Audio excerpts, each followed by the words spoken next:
Kali ini kita akan berdiskusi bagaimana kita mengenal diri kita. Itu mungkin topik yang sederhana aja. Alasannya satu, saya sudah 3 minggu lockdown.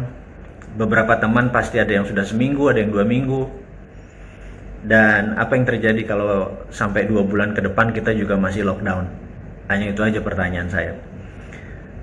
Satu, mungkin ada hal yang saya lebih takutkan, yaitu kewarasan kita. Saya takut kita udah nggak waras, tau nggak? Karena kita berada di posisi yang sangat walaupun di rumah sendiri, tetapi dengan daya pandang terbatas, informasi terbatas. Saya pikir menjaga silaturahmi lewat udara, dengan hari ini kita bertatap muka walaupun cuma sebentar, ini hanya menjaga kewarasan aja. Dan ada hal yang topik yang hari ini mau kita ungkap, yaitu tentang sio kaya. Saya cerita dulu. Jadi Anda tahu orang yang lagi siaran saat ini adalah orang yang sontoloyo, dan sontoloyonya konstan gitu ya. Jadi saya mau menceritakan sedikit, tapi mohon jangan dianggap ini sebagai cerita-cerita yang negatif. Ini hanya cerita-cerita ringan supaya Anda tahu sisi saya dari sisi yang lain. Sisi yang lain itu adalah misalnya kita biasa ngelihat bulan yang terang, indah. Ini kita ngelihat the other side of the moon. Jadi sisi gelapnya dari bulan gitu ya. Atau kita koin, biasa ngelihat koinnya Garuda, atau di twist, atau ada angka 100. Kita ngelihat the other side of flip of coin gitu ya. Ini juga sama, ada sisi seorang Mardigu yang biasanya memprovokasi, membangun kesadaran dengan cara cerdas bernegara. Cara cerdas bernegara itu ada 7, yaitu I, Lex, Sosbud, Hankam gitu. Ideologi, politik, ekonomi, sosial, budaya, pertahanan, dan keamanan. Jadi kita bisa ngomong 7 topik itu. Bisa ngomong ekonomi, bisa ngomong tentang politik, bisa ngomong tentang ideologi, bisa ngomong pertahanan dan keamanan. Itu bagian dari cara cerdas bernegara yang kita coba taruh di sosial media. Yang hari ini adalah sisi lain dari seorang Mardigu gitu ya. Sewaktu kecil, matematik itu adalah pelajaran yang paling menakutkan bagi saya. Sampai sering dimarahin sama guru. Saya ingat kelas 3 SD waktu itu. Dan saya sekali lagi bukan dari keluarga berada, jadi pindah dari Madiun, pindah ke Malang, pindah ke Bandung, pindah ke Palembang, pindah ke Balikpapan dan lain sebagainya, kemudian Jakarta dan lain sebagainya. Kita pindah-pindah karena ayah saya hanya pensiunan angkatan udara, pangkatannya pun rendah, hanya kapten. Jadi kemana tugas ya kita ngikut gitu ya. Nah, suatu hari ayah saya berkata bahwa kenapa kamu susah sama matematik? Saya bilang, saya takut angka itu aneh sekali. Terus ayah saya berkata, angka itu cuma dari 0, 1, 2, 3, 4, 5, 6 sampai 9. Cuma ada 10 varian. Setelah itu balik ke 11, balik ke 12. Angkanya diputar-putar itu aja. Itu adalah benda yang paling sederhana di dunia. Kalau huruf Latin itu ada A, B, C, D, E, F, G gitu ya. Ada 26 varian. Kalau huruf hijaiyah dari Arab yang kita bilang alif, ba, ta, sa itu kan ada 29. Variannya lebih banyak lagi. Sementara matematik tuh angka itu hanya 10 varian. 0, 1, 2, 3, 4, 5, 6, 7, 8, 9. Habis mengulang lagi. Entah bagaimana kata-kata itu menyentak kepala saya demikian. Oh iya ya, cuman 10 variabelnya. Cuman 10 elemennya gitu ya. Dan sisanya dikombinasi-kombinasi itu. Entah bagaimana sejak saat itu matematik menjadi mudah buat saya. Jadi cuman sebuah kalimat dari almarhum ayah saya sampai sekarang saya ingat adalah matematik menjadi sederhana gitu ya. Bahkan kalau kita melihat main gaple gitu ya, dengan 28 kartu dibagi 4, masing-masing 7, itu mendadak begitu orang buang 2 kartu, saya udah tahu 5 kartu di sana, 5 kartu di apa. Sehingga kalau main gaple jangan boleh lawan saya gitu ya. Gitu, ini sekedar melihat sisi lain dari saya. Dan lompat lagi ke kartu remi, ada 52 kombinasi. Yang besar itu yang 10 Jack Queen, 10 Jack Queen King As, itu ada 20 kartu. Yang sisanya 9 sampai 2 adalah berapa? 32 kartu gitu ya. Berarti kalau udah turun sekian kartu, kita udah tahu yang besar berapa, ini berapa. Menjadi sederhana. Jadi sewaktu saya pertama kali masuk, waktu sekitar pertama kali saya disekolahkan ke negeri seberang, ada satu momen saya dibawa ke sebuah tempat yang Sin City, kota tempat pendosa gitu ya. Dan di situ ada table untuk roulette, blackjack, bakarat dan lain sebagainya gitu ya. Saya cuma melihat, kemudian saya tertarik sama 21 atau blackjack. Karena mendadak begitu saya lihat, kok gampang banget dihitungnya gitu ya. Itu versi saya waktu itu, sehingga teman saya yang mengajari saya di sana, waktu itu saya belum 21 tahun, jadi sebenarnya saya nggak boleh main. Jadi saya iseng-iseng saya main. Haram saya tahu, saya mohon maaf pada teman-teman. Sekali lagi, saya cuma melihatkan di other side of the moon ya, sisinya seorang bosman ini. Kemudian saya main, kok menang gitu. Sehingga saya tahu bahwa, oh gini toh kalkulasinya gitu ya. Sehingga saya mempelajari lama, saya di kota yang namanya Las Vegas tadi, selama 3 hari. Dan asal saya liburan selalu ke Reno, ke wilayah Nevada yang boleh ada gamblingnya. Ini sekali lagi saya mohon maaf, saya harus menceritakan ini supaya nanti mengerti apa yang mau kita ceritakan pelajaran berikutnya. Sehingga saya kadang-kadang kalau ke sebuah kasino saya pelajari, rupanya kalau di depan kasino itu banyak sekali meja jackpot gitu ya. Jadi orang taruh quarter, cekling gitu. Dan ternyata chance menangnya tuh 70-80% gitu. Tapi begitu dia masuk ke dalam, orang itu perlu kalah. Berarti saya bilang, waduh, saya ngerti nih. Jadi rupanya gambling itu bukannya 50-50 chance-nya, tapi bisa di-set gitu ya. Bisa di-set tuh begini.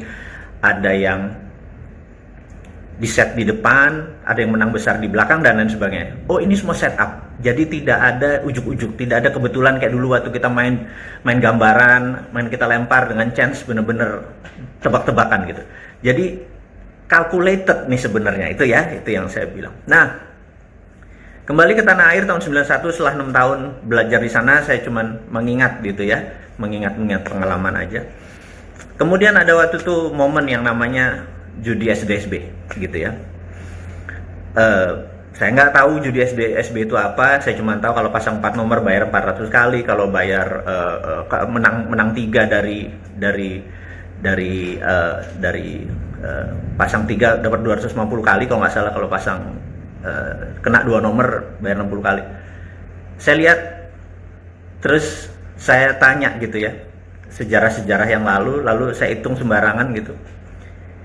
Lalu keluarlah beberapa probabilitas. Contohnya gini, ini sekali lagi saya mau menceritakan bagaimana cara saya berpikir. Jadi Anda ada yang sebel, waduh kok Mardigu ternyata pemain judi gitu ya. Saya nggak pernah berjudi.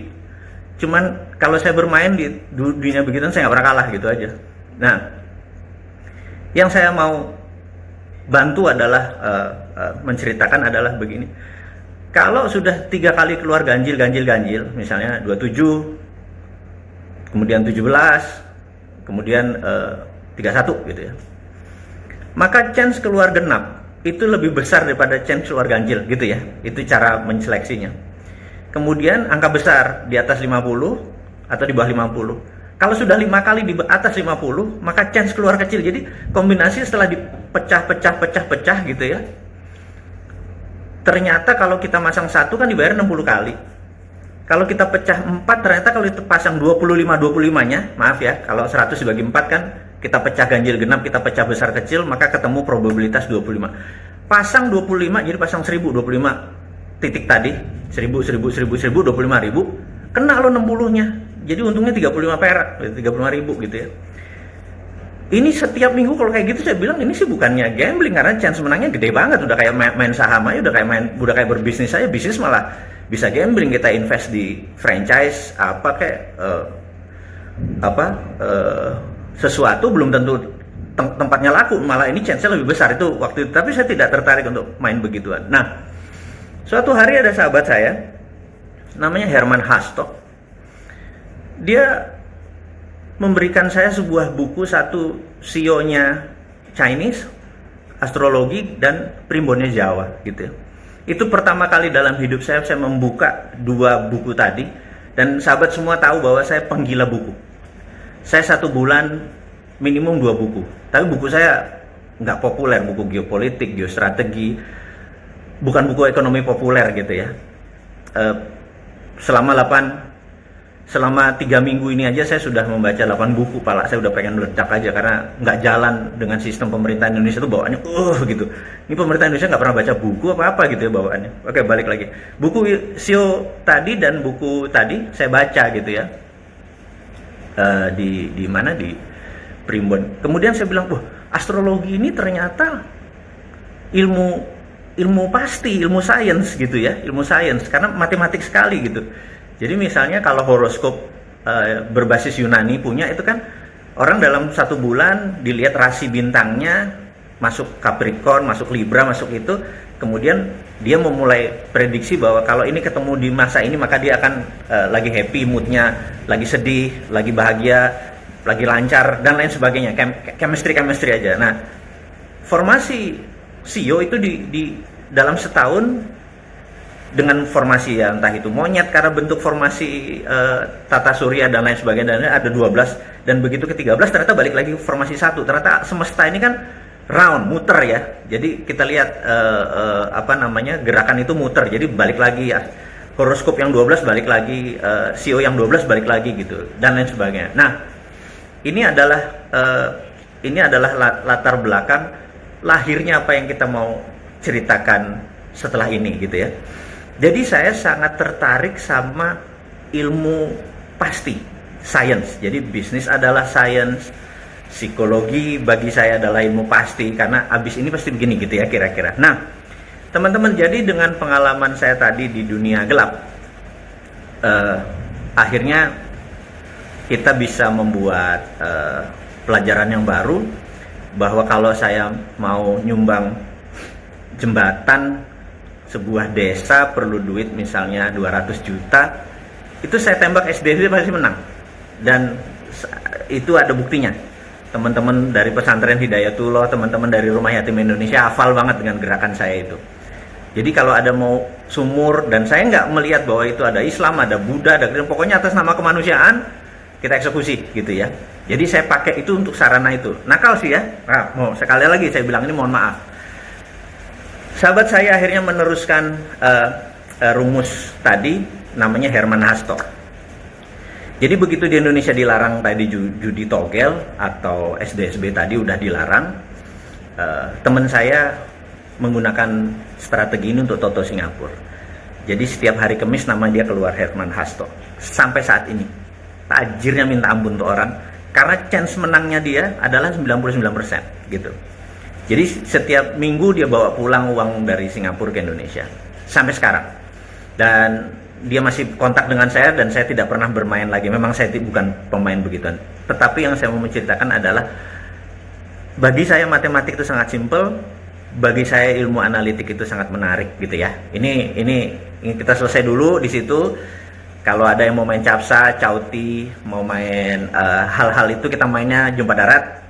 Lagi kayak gini kan kita di rumah ya main 41 kayak main remi dan lain sebagainya ya, kita main. Itu adalah bentuk, dan tidak ada taruhannya, paling kalau kalah push up gitu ya, membuat cheer up suasana aja.